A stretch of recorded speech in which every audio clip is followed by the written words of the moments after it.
toutes été touchées par le cancer du sein. Et forcément, la question de la prédisposition et de l'hérédité a toujours été là pour moi. J'ai décidé en parallèle de me faire tester parce que je voulais savoir si j'étais donc prédisposée et porteuse de cette mutation BRCA2. C'était presque une évidence quand j'ai appris à 24 ans du coup que j'étais bien porteuse. J'avais de toute façon décidé d'entreprendre cette démarche dans un but bien précis, à savoir que je souhaitais bénéficier d'une chirurgie préventive de réduction de risque.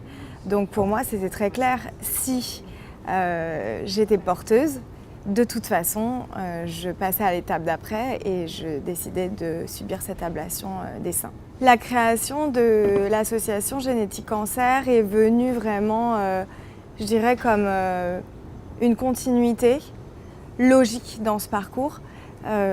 J'ai été, je pense, vraiment la première, entre guillemets, à recevoir toutes ces interrogations, ces angoisses, ces doutes. Et je pense qu'une association de patients, en fait, doit répondre à ce besoin d'accompagnement, de soutien. Ça a été très thérapeutique pour moi. Et je pense qu'aujourd'hui, il faut briser ce tabou et se dire que savoir, c'est pouvoir, et c'est pouvoir agir pour pouvoir se prémunir.